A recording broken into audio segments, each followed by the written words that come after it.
तो आज की इस वीडियो में करेंगे political science chapter 1 power sharing के important question answer. Short question आप करोगे तो आपका किसी भी फॉर्म में पूछा जाए, चाहे एमसीक्यू चाहे वन वर्ड या फिल इन द ब्लैंक्स, हर जगह आपको काम जरूर आने वाले हैं और लॉन्ग क्वेश्चन तो आपको करना ही है। तो क्वेश्चन नंबर 1 है आपका, after independence Sri Lanka witness the supremacy of which community. Independence के बाद श्रीलंका में मतलब कौन सी कम्युनिटी की ज्यादा बातचीत थी। सुप्रीमेसी मतलब उन लोगों का सबसे ज्यादा प्रभुत्व था, इस तरीके से कह सकते हैं। After independence in 1948 Sri Lanka witnessed the supremacy of Sinhala community. तो वहां पर इंडिपेंडेंस के पास कम्युनिटी थी, एक तो तमिल के लोग थे, दूसरे सिन्हाला ग्रुप थे। तो इंडिपेंडेंस के बाद श्रीलंका में सबसे ज्यादा जो सुपर में से देखा गया किस कम्युनिटी का, सिन्हाला कम्युनिटी को देखने को मिला। सेकंड क्वेश्चन है, what is the state religion of Sri Lanka. Sri Lanka का स्टेट रिलीजन कौन सा है। तो श्रीलंका के स्टेट रिलीजन है Buddhism. Next, what is mean by vertical division of power. Vertical division of power से आप क्या समझते हैं। So the division of power between higher and lower level of government is called vertical division of power. जब हम power का division higher से लेकर लोअर लेवल पे गवर्नमेंट पे करते हैं तो उस चीज को हम वर्टिकल डिवीजन ऑफ पावर कहते हैं। नेक्स्ट क्वेश्चन है, विच community was rich in Belgium. Belgium में कौन सी कम्युनिटी रिच थी। जो माइनॉरिटी फ्रेंच, वहां पर लैंग्वेज को लेकर प्रॉब्लम थी, ठीक है ना। तो यहाँ पर जो फ्रेंच स्पीकिंग कम्युनिटी थी उन वो माइनॉरिटी में थी, मतलब उनकी संख्या तो कम थी, लेकिन वो बेल्जियम में रिच फैमिली में के रूप में जाने जाते थे। मतलब जितने भी फ्रेंच स्पीकिंग कम्युनिटी थी वो काफी ज्यादा रिच थे। नेक्स्ट क्वेश्चन है, which system of power sharing called checks and balances. Power sharing के कौन से सिस्टम को हम चेक्स एंड बैलेंसेस कहते हैं। So horizontal distribution of power sharing is called system of checks and balances. एक तो आपने वर्टिकल पढ़ा है कि जो आपका हॉरिजॉन्टल डिस्ट्रीब्यूशन होता है पावर शेयरिंग का, उसको हम चेक्स एंड बैलेंसेस के नाम से भी जानते हैं। नेक्स्ट है, who elects the community government in Belgium. Community government को बेल्जियम में कौन इलेक्ट करता है। The community government is elected by the people belonging to one language community, Dutch French and German speaking, no matter where they live. वहां पर community government का चुनाव कुछ इस तरीके से होता है, मतलब लैंग्वेज की कम्युनिटी के हिसाब से, कि अपनी मतलब जो भी है लैंग्वेज के अकॉर्डिंग अपने नेता को वो चुनते हैं। इससे कोई मैटर नहीं करता कि वो कहाँ पे रहते हैं, बट वहां पे लैंग्वेज सबसे ज्यादा मैटर करता है। अब लॉन्ग क्वेश्चन अभी आप देख लीजिए यहाँ पर। तो हमारा फर्स्ट क्वेश्चन है, sharing of power makes a country more powerful and united, do you agree with this statement, why. Question काफी इंपॉर्टेंट है। इन्होंने कहा है कि किसी भी कंट्री में पावर को जब शेयर किया जाता है तो वो ज्यादा ही पावरफुल या फिर यूनाइटेड हो जाता है। तो क्या आप इस स्टेटमेंट से एग्री हैं। है तो है, मतलब है तो क्यों, और नहीं है तो क्यों, ये आपको बताना है। तो ऑफ कोर्स इस टाइप के क्वेश्चन में आप ऐसा मत करना कि हम एग्री नहीं है, क्योंकि ये जो चीजें है ना आइडियल है, तो इस वजह से आपको एग्री हो तो होना ही है। Yes, I agree with the statement power sharing makes a country more united. इसके लिए हम पॉइंट्स भी लिखेंगे कि इसके लिए हमने मतलब इसको सपोर्ट करने के लिए हमने फॉलोइंग पॉइंट्स यहाँ पे शो किया हुआ है। Power sharing helps to reduce the possibility of conflict between the social group. अलग अलग सोशल ग्रुप के बीच में जो कॉन्फ्लिक्ट की सिचुएशन है उसकी पॉसिबिलिटी है उसको रिड्यूस करने में काम आता है कौन, पावर शेयरिंग। नेक्स्ट है, it is a good way to ensure the stability of political order as social conflict often leads to violence and political instability. तो ये एक अच्छा तरीका है जिससे हम पॉलिटिकल ऑर्डर को स्टेबल रख सकते हैं। नहीं तो क्या होगा, अगर सोशल कॉन्फ्लिक्ट होगा तो जिसकी वजह से वायलेंस होगी, पॉलिटिकल इंस्टेबिलिटी की सिचुएशन क्रिएट हो सकती है। नेक्स्ट क्वेश्चन है, नेक्स्ट जो आपका पॉइंट है, power sharing is the very spirit of democracy.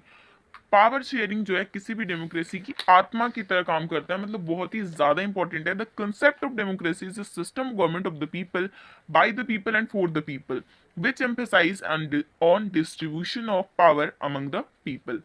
Fourth point is, it involves sharing power with those affected by its exercise and who have to live with its effect, so that people would be consulted and how they are to be governed। तो so that कि हम people को consult भी कर सकते हैं किस तरीके से किया जा सकता है और किस तरीके से जो है सारी चीजें चल रही हैं। नेक्स्ट क्वेश्चन है, describe any three provision of the act which has passed in Sri Lanka in 1956 to establish Sinhala supremacy.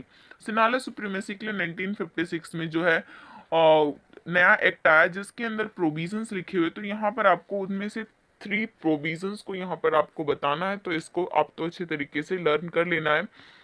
In the year 1956, an act was passed which establishes Shinhala as the official language to be used in Sri Lanka. जब 1956 में वहाँ पर act पास हुआ तो ये बात कह दी गई कि सिन्हाला जो है वहाँ का ऑफिशियल लैंग्वेज होगा, disregarding the minority group of Tamil, और उन्होंने माइनॉरिटी ग्रुप जो तमिल है उनको पूरा डिसरिगार्ड कर दिया।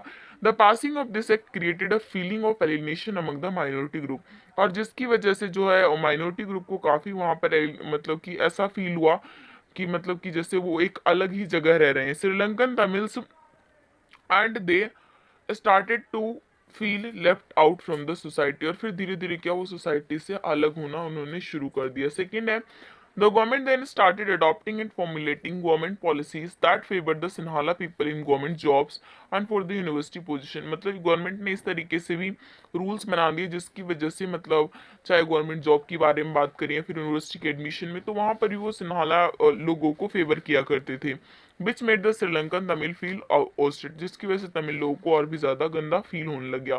थर्ड पॉइंट है, the Sri Lankan government further proclaimed that they shall foster and protect only Buddhism as their state, और उसके बाद उन लोगों ने ये भी कह दिया कि हमें अपने बुद्धिज्म को ही अपना स्टेट रिलीजन मानना चाहिए, and refuse to cater any, और उस उन्होंने एकदम मना कर दिया कि जो श्रीलंकन तमिल का रिलीजन है उसको कम्प्लीटली डिसरिगार्ड कर दिया।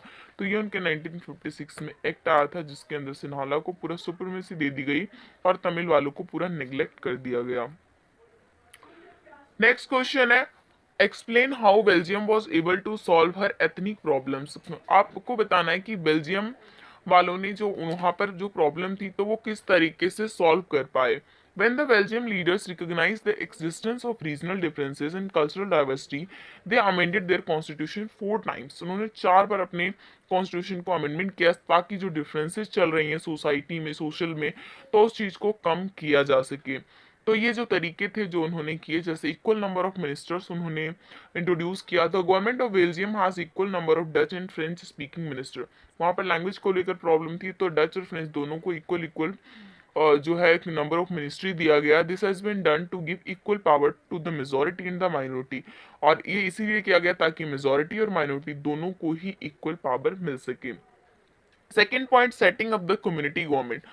A third kind of government named the community government is introduced in addition to the central। एक तो सेंट्रल गवर्नमेंट थी, एक स्टेट गवर्नमेंट थी, इसके अलावा उन लोगों ने एक कम्युनिटी गवर्नमेंट भी लाया था, सो दैट कि मतलब उस टाइप की जो गवर्नमेंट थी उनके पास पावर था regarding cultural, educational and lingual issues। This government comprises members from all the 3 community, Dutch speaking, French speaking and German speaking।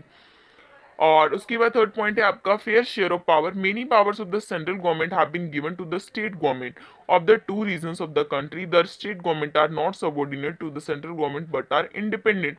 और उसके बाद स्टेट गवर्नमेंट को भी कुछ ऐसे इन लोगों ने चीजें पावर्स दे दिया जिससे कि वो जो है थोड़ा सा उन्होंने इंडिपेंडेंट फील किया। तो आपका पॉलिटिकल साइंस में आपका ज़्यादा कुछ है नहीं, जिस चैप्टर में आपके जितने क्वेश्चन इंपॉर्टेंट बनते हैं उतने ही हम कवर करते हैं। आपने देखा होगा हिस्ट्री में हमने कई सारे क्वेश्चन जो है लॉन्ग क्वेश्चन 6-7 लगभग हर चैप्टर में से कर लिए थे, बट पॉलिटिकल साइंस में आपका नंबर ऑफ चैप्टर्स ज़्यादा है तो इसलिए आपको पर चैप्टर से नंबर ऑफ क्वेश्चन जो है ना वो लिमिटेड मिलेंगे। बट आई होप कि आप इन सब कुछ को बहुत सीरियसली लोगे। वैसे तो आपको वीडियो जो आप देख रहे हो तो 50 to 60% तो आपको याद हो ही गया होगा। बाकी रिवीजन के लिए आप इसे अगर लिखते हैं या फिर एक बार सुन के आप दोबारा से अपने माइंड में रिवाइज करेंगे तो वो आपको काफ़ी अच्छा होगा और जो चीज़ें हैं वो आपको काफ़ी लंबे टाइम तक याद रहेंगी।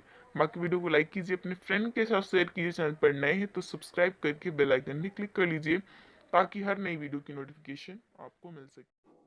Social Hub.